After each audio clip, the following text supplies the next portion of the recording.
Hello and welcome to the study law.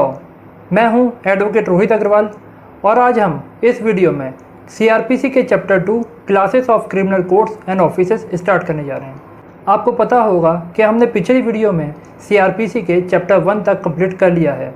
अब हम इस वीडियो में चैप्टर 2 से स्टार्ट करेंगे। लेकिन इससे पहले कि मैं ये सेशन स्टार्ट करूँ, मैं आपको बताना चाहता हूँ कि अब आप सिविल जज की तैयारी घर बैठे कर सकते हैं, वो भी बिल्कुल फ्री में। बस आपको करना इतना है कि आपको इस चैनल को सब्सक्राइब करना है और बेल आइकन में क्लिक करना है ताकि आप मेरे हर आने वाले वीडियोस की नोटिफिकेशन सबसे पहले पा सकें। तो चलिए बिना देर किए चालू करते हैं आज का सेशन।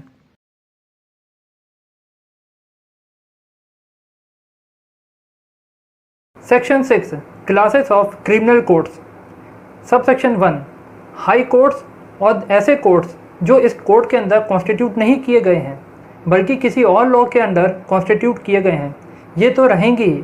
इसके अतिरिक्त ऐसे क्रिमिनल कोर्ट्स भी होंगे जो इस कोर्ट के अंदर कॉन्स्टिट्यूट किए गए हैं। आगे कहा गया है कि फॉलोइंग क्लासेस के क्रिमिनल कोर्ट्स होंगे। First, courts of session. Second, judicial magistrate of first class and in metropolitan area metropolitan magistrates. Third, judicial magistrate of second class and fourth, executive magistrates. यानी यहाँ पर 4 प्रकार के कोर्ट्स एस्टेब्लिश किए गए हैं।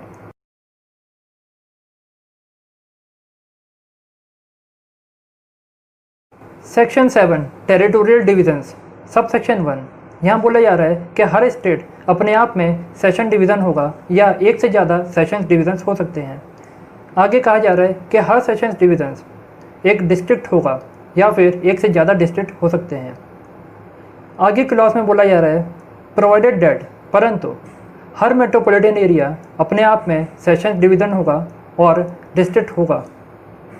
सब सेक्शन 2 में बोला जा रहा है कि स्टेट गवर्नमेंट चाहे तो हाई कोर्ट से कंसल्ट करने के बाद किसी भी सेशन डिवीज़न और डिस्ट्रिक्ट की लिमिट्स और नंबर्स को अल्टर कर सकती है। सब सेक्शन 3 में बोला जा रहा है कि स्टेट गवर्नमेंट चाहे तो हाई कोर्ट से कंसल्ट करने के बाद किसी भी डिस्ट्रिक्ट को सब डिविजन्स में डिवाइड कर सकती है और सब डिविजन्स की लिमिट्स और नंबर्स को अल्टर कर सकती है। सब सेक्शन 4 में बोला जा रहा है कि इस कोर्ट के कमेंसमेंट पर जो सेशंस डिविजन्स, डिस्ट्रिक्ट और सब डिविजन्स एग्जिस्ट में थे उन्हें इस सेक्शन के अंदर फॉर्म हुआ ही समझा जाएगा।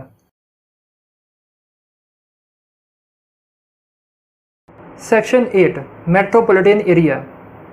सब सेक्शन 1 यहाँ पर बोला गया है कि स्टेट गवर्नमेंट अपने स्टेट के किसी भी एरिया को जिसमें सिटी और टाउन दोनों सम्मिलित हैं, अगर उसकी पॉपुलेशन 1 मिलियन से एक्सीड हो जाती है या 10 लाख से अधिक हो जाती है तो ऐसे एरिया को राज्य सरकार नोटिफिकेशन निकाल के मेट्रोपॉलिटन एरिया घोषित कर सकती है। सब सेक्शन 2 में बोला गया है कि इस कोर्ट के कमेंसमेंट पर जो प्रेसिडेंसी टाउन्स थे जैसे कि बॉम्बे, कलकत्ता, मद्रास या सिटी ऑफ अहमदाबाद, ये सब मेट्रोपॉलिटन एरिया कहलाएंगे।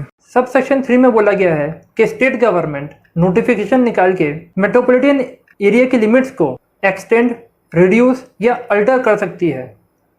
लेकिन ऐसा रिडक्शन या अल्ट्रेशन ऐसा नहीं होगा जो मेट्रोपॉलिटन एरिया की जो पॉपुलेशन है उसे 1 मिलियन से कम कर दे, यानी 10 लाख से कम कर दे।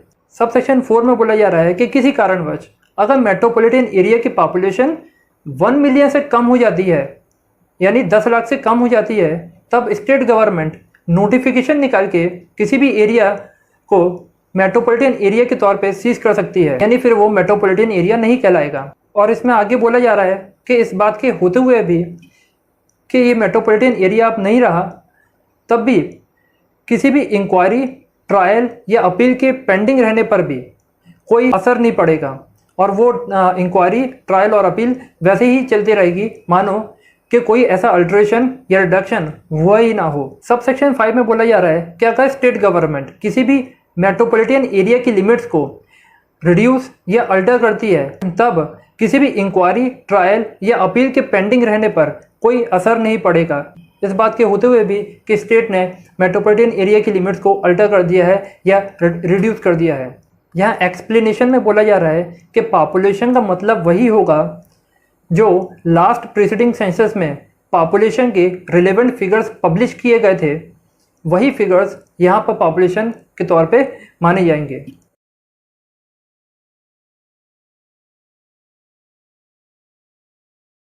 Section 9 court of session. सब सेक्शन 1 में बोला गया है कि स्टेट गवर्नमेंट हर सेशंस डिवीज़न में एक कोर्ट ऑफ सेशन एस्टेब्लिश करेगी। सब सेक्शन 2 में बोला जा रहा है कि हर कोर्ट ऑफ सेशन में एक प्रीसीडिंग जज होगा जो कि हाई कोर्ट के द्वारा अपॉइंट किया जाएगा। सब सेक्शन 3 में बोला जा रहा है कि हाई कोर्ट चाहे तो एडिशनल एंड असिस्टेंट सेशंस जजेस को कोर्ट ऑफ सेशन में जुरिस्डिक्शन एक्सरसाइज करने के लिए अपॉइंट कर सकता है। सब सेक्शन 4 में बोला जा रहा है कि अगर हाई कोर्ट चाहे तो एक सेशंस डिवीज़न के सेशंस जज को दूसरे डिवीज़न के एडिशनल सेशंस जज के तौर पे अपॉइंट किया जा सकता है, और ऐसी अवस्था में वह किसी और डिवीज़न में केस को डिस्पोज ऑफ करने के लिए ऐसे स्थानों में बैठक कर सकता है जैसा कि हाई कोर्ट डायरेक्ट करे।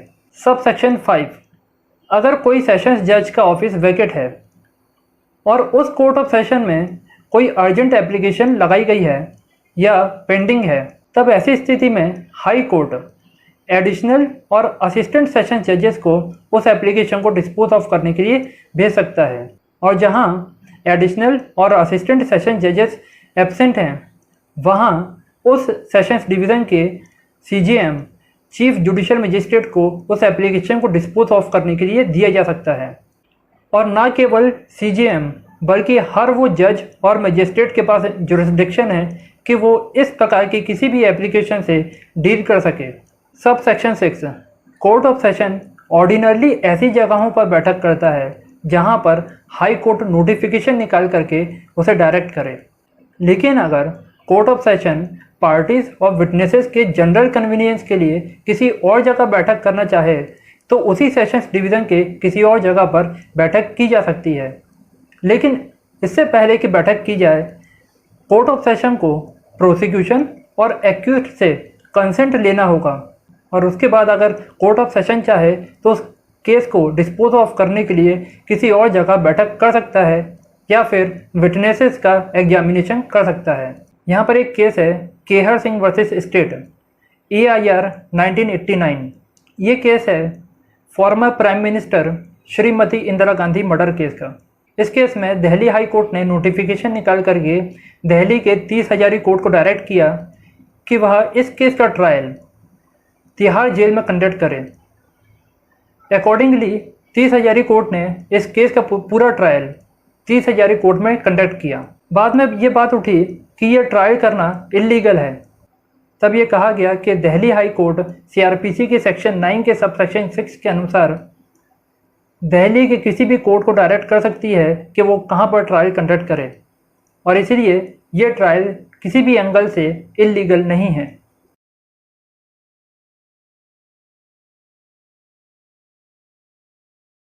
Section 10 subordination of the assistant sessions जजेस। सब सेक्शन 1, सारे असिस्टेंट सेशन जजेस ऐसे सेशंस जज के अधीनस्थ होंगे जिनके कोर्ट में वो अपने जुरिस्डिक्शन को एक्सरसाइज कर रहे हैं। सब सेक्शन 2, सेशंस जज ऐसे असिस्टेंट सेशंस जजेस के बिजनेस को डिस्ट्रीब्यूट करने के संबंध में नियम बना सकता है। सब सेक्शन 3, अगर सेशंस जज एब्सेंट है या किसी कारणवश आने में असमर्थ है और ऐसी अर्जेंट एप्लीकेशन को डिस्पोज ऑफ करना है जो पेंडिंग है या फिर लगाई गई है, तब ऐसी स्थिति में ऐसी अर्जेंट एप्लीकेशन को कोई एडिशनल या असिस्टेंट सेशन जज डिस्पोज ऑफ कर सकता है। और अगर एडिशनल और असिस्टेंट सेशन जजेस भी एब्सेंट हैं, तब ऐसी स्थिति में कोई CJM जो उस डिवीज़न में हो, और न केवल CJM बल्कि हर जज और मजिस्ट्रेट के पास जुरिस्डिक्शन है ऐसी एप्लीकेशन से डील करने के लिए।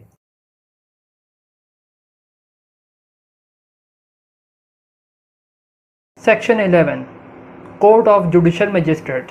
सब सेक्शन 1, हर डिस्ट्रिक्ट में इतने court of judicial magistrate of first class and second class के कोर्ट एस्टेब्लिश किए जा सकते हैं, और उन जगहों पे किए जा सकते हैं जहां पर स्टेट गवर्नमेंट हाई कोर्ट से कंसल्टेशन करने के बाद नोटिफिकेशन निकाल करके स्पेसिफाई करे।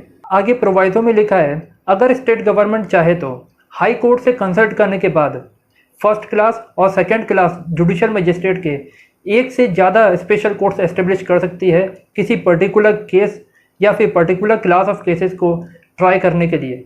जब ऐसे स्पेशल कोर्ट्स एस्टेब्लिश हो जाएंगे तब उस लोकल एरिया में किसी भी और कोर्ट ऑफ मजिस्ट्रेट्स को जुरिस्डिक्शन नहीं होगा कि वो ऐसे किसी भी केस या फिर क्लास ऑफ केसेस को ट्राई कर सकें। सब सेक्शन 2 में बोला जा रहा है कि ऐसे कोर्ट्स के जो प्रिसीडिंग ऑफिसर्स होंगे उन्हें हाई कोर्ट के द्वारा अपॉइंट किया जाएगा। सब सेक्शन 3, अगर हाई कोर्ट आवश्यक समझे तो किसी भी जुडिशियल सर्विसेज के मेंबर को जो सिविल कोर्ट में एज अ जज फंक्शन कर रहे हों उन्हें judicial magistrate of first class and second class की पावर दी जा सकती है।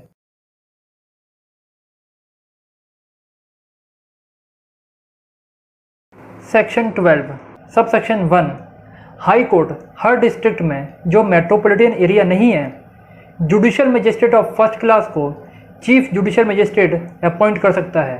सब सेक्शन 2, हाई कोर्ट चाहे तो judicial magistrate of first class को एडिशनल चीफ जुडिशियल मजिस्ट्रेट के तौर पे अपॉइंट कर सकता है और ऐसे मजिस्ट्रेट को इस कोर्ट के अंदर या किसी और लॉ के अंदर जो उस समय फोर्स में हो चीफ जुडिशियल मजिस्ट्रेट की सारी या कुछ शक्तियां प्रदान की जाएंगी जैसा भी हाई कोर्ट डायरेक्ट करे। Section 3, clause A, high court चाहे तो किसी भी judicial magistrate of first class को किसी भी सब डिवीज़न में सब डिविजनल जुडिशियल मजिस्ट्रेट के तौर पे अपॉइंट कर सकता है और अगर हाई कोर्ट चाहे तो ऐसे मजिस्ट्रेट को दी गई रिस्पॉन्सिबिलिटीज से मुक्त भी कर सकता है। क्लॉज बी में बोला गया है कि sub divisional judicial magistrate chief judicial magistrate के जनरल कंट्रोल में रहते हुए अपने सब डिवीज़न के जुडिशियल मजिस्ट्रेट के ऊपर जिनमें एडिशनल चीफ जुडिशियल मजिस्ट्रेट शामिल नहीं हैं उनके कार्यों पे सुपरविजन और कंट्रोल रखने की उतनी शक्ति होगी जितनी हाई कोर्ट इस बिहाफ में बाय जनरल और स्पेशल ऑर्डर स्पेसिफाई करे।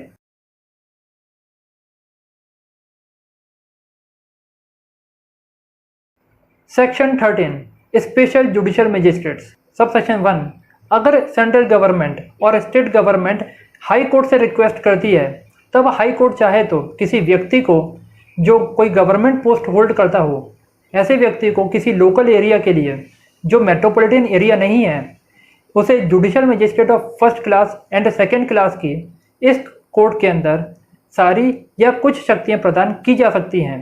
आगे क्लॉज में लिखा है, ऐसे किसी व्यक्ति को तब तक कोई शक्ति प्रदान नहीं की जाएगी जब तक उसके पास कोई लीगल अफेयर्स के रिलेशन में ऐसी कोई क्वालिफिकेशन या एक्सपीरियंस नहीं है जैसे कि हाई कोर्ट रूल्स बना के इस बिहाफ में स्पेसिफाई करे।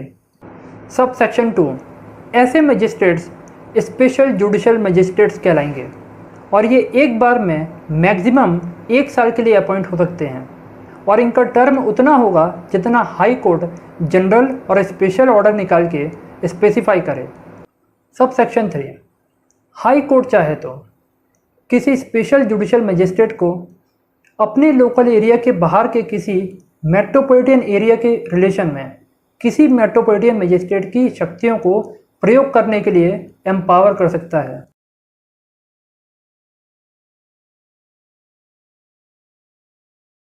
Section 14, local jurisdiction of judicial magistrates.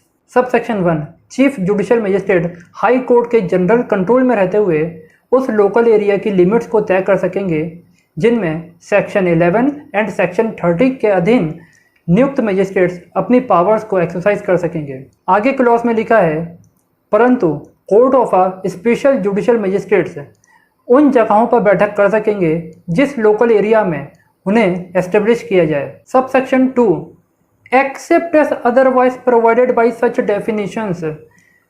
अगर डेफिनेशंस में कुछ और प्रोवाइडेड है उसके सिवाय हर मजिस्ट्रेट का जुरिस्डिक्शन एंड पावर्स पूरे डिस्ट्रिक्ट में एक्सटेंड होगा।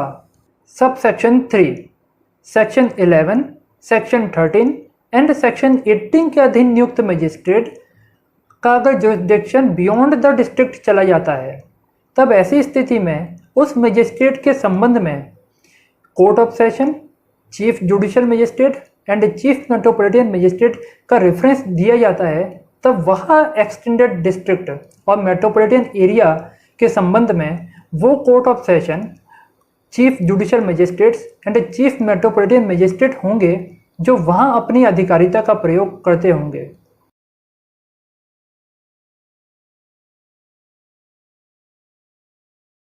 Section 15 subordination of judicial magistrates. सब सेक्शन 1 हर चीफ जुडिशियल मजिस्ट्रेट सेशंस जज के अधीनस्थ होंगे और बाकी सारे जुडिशियल मजिस्ट्रेट्स सेशंस जज के जनरल कंट्रोल में होते हुए चीफ जुडिशियल मजिस्ट्रेट के अधीनस्थ होंगे।